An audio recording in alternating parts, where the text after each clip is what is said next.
In a lot of ways, I think I wanted to be a father, but also never thought it would happen. And I suppose when it happened, I'd put it off for so long, or thinking about it for so long, because I didn't think I was ever going to be ready, and I didn't think I was going to be the sort of father that I wanted to be. So coming off the first, I was kind of just coming out of a really low point. I was on antidepressants.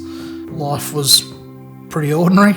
It is hard being out here, like when you're 4.5 hours away from John Hunter, we've basically been told, don't even go to emergency here, drive to John Hunter.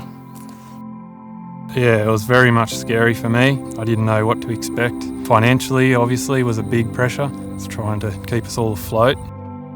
In that time, we'd had 9 miscarriages leading up to our first little boy. Everyone's going to deal with it differently. We were pretty determined we weren't going to give up. We decided we'd have one more crack.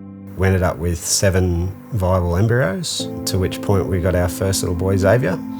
When we were looking at starting the process again about going back and doing our second lot of IVF, we actually fell naturally.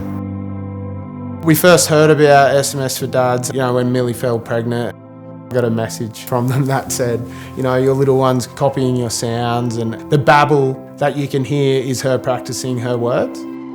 It helps you get out of that headspace of, are we in the right place?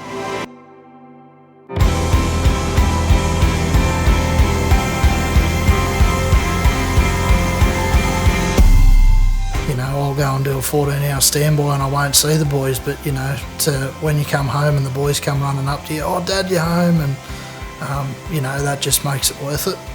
Sharing the world with him, I suppose, showing him things, taking him to different places, and in some ways seeing some of that joy or wonder in the world, yeah. Kids, the first and foremost is they just give love, and if you give it back, you'll get more in return. So, hang in there, pretty much.